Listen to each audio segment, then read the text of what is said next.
Transfer student experience. The transfer student experience. The transfer student experience. I feel like I'm in a better place than I was at the beginning of the weekend. Try to relax this weekend because I had time to do it. So I'm a sophomore transfer, and I had spent my freshman year at Wake Forest University, and that's in North Carolina. And I'm now here at USC at the Marshall School of Business studying business administration. What did your process look like? I had applied to USC and I did not get accepted. Did not take that lightly whatsoever. Basically spent my freshman year working as hard as I can to make sure that doesn't happen again. I was only accepted like a few months ago, back in, I think it was late May. Basically in a matter of a week, I told Wake I wasn't coming back, and I started getting all the resources from USC and being able to use them and become a student. Can you talk a little bit about what you've been doing to retain your sanity in quarantine? So I'll revolve it around what I'm currently doing that involves USC. I'm really just, anytime USC like hosts some sort of event, or like the business school uses Handshake a lot, they're always having like guest speakers or just some club pitching themselves for you to join. And I really just have been going to all these things. You could look at my calendar. I just have like Zoom event after Zoom event. Instead of going out and seeing people in a classroom or going to these clubs in person, I just find that going to these events and seeing other people online at least, or hearing someone else talk other than just me, or watching a video or a movie, something that's like pre-recorded, I get to see a live version of people that I haven't seen in a long time. And that's important, I think, to, I guess, keep you sane during this time. What career goals are you aiming towards? Is it working for a company? Is it starting your own business? What does that look like for you? My career goals have shifted a little bit, but it was more because I found a clarity in what I wanted to do rather than change what my end goal was. So I guess like overall end goal is that my job has to have some sort of form of travel within it, and it has to have something to do with business. And I think the career that fell into the description I had was consulting, because you do get to transfer to different headquarters around the world, or you can just get put on projects that require you to go to a different city for a few months at a time and get to learn about the culture of that area of the world. I guess my end career goal would just to be a part of a consulting firm and be the one that if they need someone to go to a different country to work on a project, I'm the first name on that list. I would not hold back on really just moving around constantly. I don't like to be stagnant and like be in one place at one time. I really just like to keep trying new things, and that's how I feel I grow the best and how I understand very complex things the best, by just trying them. So being a consultant, you know, at one of the top firms and being one of those people who goes on those international trips is what I would like to do. And so knowing that, how do you think USC classes will contribute to that goal? USC classes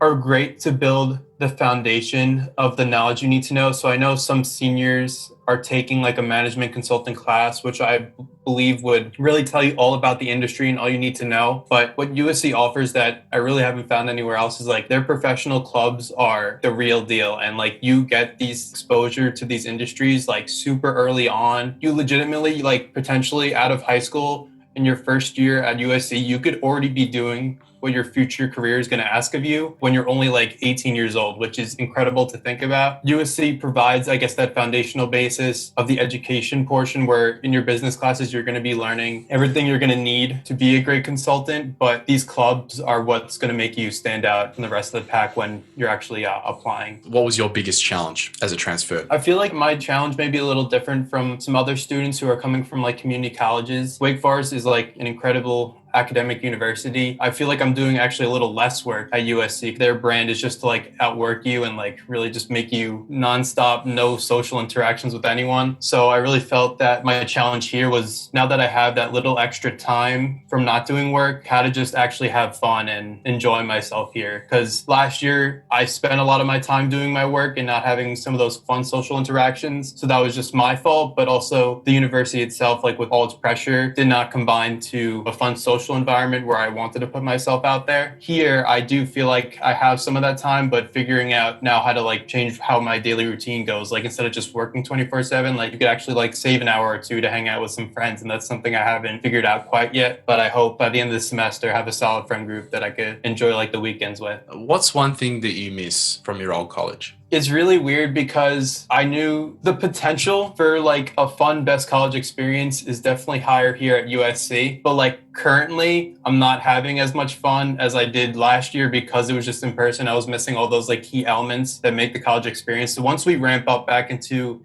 in person, I know it's going to be what I expected it to be. I miss the sports a lot. That's kind of why I came to USC, but also at Wake, they're in the ACC, so it's still like a legitimate D1 athletic program. And, you know, going to football games on like Friday nights or Saturday nights, doing something before with your friends, then like going to the game, getting food after, like that was just a really fun time that I miss a lot. Definitely. A lot of people have been saying that face-to-face interaction, which I think is super important, that you just can't get over Zoom. It doesn't work. I really don't think there's a way to do it. Not with the technology we currently have. I don't think there is a way that we can connect the same way we can face-to-face without actually being together. How sustainable do you think this is? It's going to have to be sustainable for as ever long it takes to come up with the proper, I guess, medical treatment, or just because it's going to have to be sustainable. So I can't put a number on it because we're going to have to work with it until it ends. So even if it's not sustainable right now, I guess some people are having a hard time with it. It's going to have to work, and it's just the way it is. And that's something we have to accept. So even if it's sustainable or not, it's something that is just going to happen and we have to deal with. What communication challenges are you facing at USC? And what would you wish that TSC as a student organization could have done better? I just feel like those types of questions are something that you don't have a list of them right off the bat. They're kind of just very organic. I may have something tonight that I may have thought of that I never got to ask someone, or just some small information that isn't something that everyone comes up with when they're applying, or when they got accepted, they have a list of questions immediately. Like these questions are something that usually just come up randomly, and I just never had anyone to ask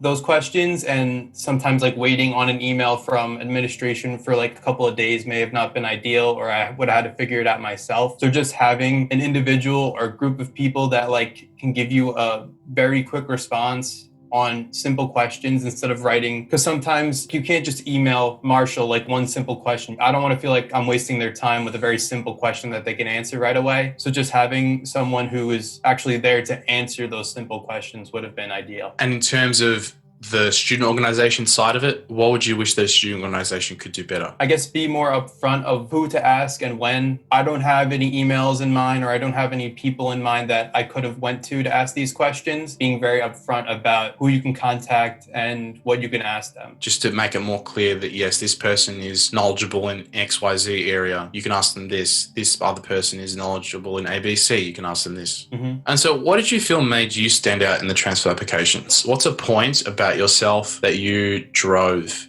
in your essays? I really try to point out that like I really don't think like a lot of people do, or just like I have a different mindset, and although like I could be like a little weird or like crazy, no one's ever done anything special because they were normal. That's like kind of what I go by. So even though I may be like a little quirky, or like I don't think or say things that other people are willing to think or say, that just expands what the university can do. It kind of makes the university wider in what they can do rather than vertically what they can do, because you could bring in someone smart and boost their academic reputation, but if you bring someone like me who's just like going to do things differently, you're just going to expand the capabilities of the university overall. And I think that's more important for a school like USC, who wants to be one of the top academic institutions in the world. You want to have variety rather than just depth in one area. That's an interesting point that you make, that yeah, it's not always about boosting rankings, it's about increasing capabilities. Yeah, I was a little wordy on that, but that's basically what I was trying to say. Yeah, I've never thought about it from that perspective before. I think people always like to talk about what they think the university wants to hear,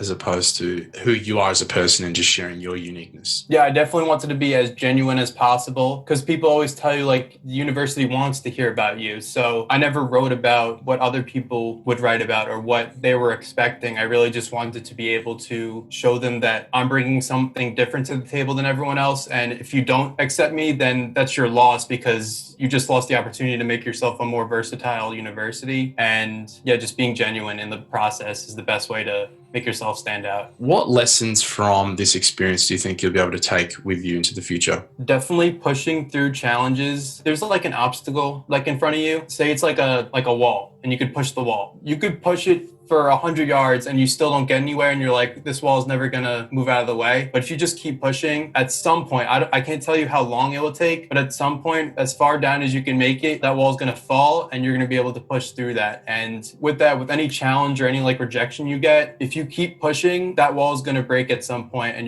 it's that mental mindset and toughness to just think that I gotta keep going. If I stop here, then that wall's still gonna be up. But if I keep pushing, at some point, it's gonna break. You just gotta keep going no matter how long that's going to take, and it's eventually going to happen. And that's what happened for me. So it was like a long 1.5 year stretch that I thought I was never going to break through that wall, but then it finally happened, and that's why I'm really excited and happy to be here. That's so true. I feel like life tests you like that in terms of your endurance. You know, just when you're about to give up, does it actually happen? And so knowing what you know now, if you could go back in time and give a younger Jordan some advice, what would you tell him? One of my philosophies is to live life without regret, so that I wouldn't have to go back in time and tell myself advice. I would tell myself like to work harder, but I really thought I put it all out there so as to not, have any regret moving forward. Like if I didn't get into USC, that's when it would have been confusing, because like I had done everything that I could have thought of myself to do. And then like it would have been really confusing as to why I didn't get in, because everyone tells you if you work hard, good things will come to you. Because it definitely worked, whatever I did to get myself into this school. So I don't know what different advice I would have told myself, because I don't know if my advice would change the end result. I guess just to build more like connections with people. Like maybe I was a little standoffish and just too focused, but there was definitely some room or some time that wouldn't have affected anything I was really doing to just like make a few more friends, or just talk with some people some more, or get to know more about you. I guess I was a little reserved and didn't really tell anyone I was like transferring or anything. But I guess if you were open and people actually may have been able to help you, make you even more qualified to attend this university. And that would have been very helpful and like relieving that there was people to help rather than just trying to carry all the weight by myself. Well, I definitely like your philosophy. No regrets.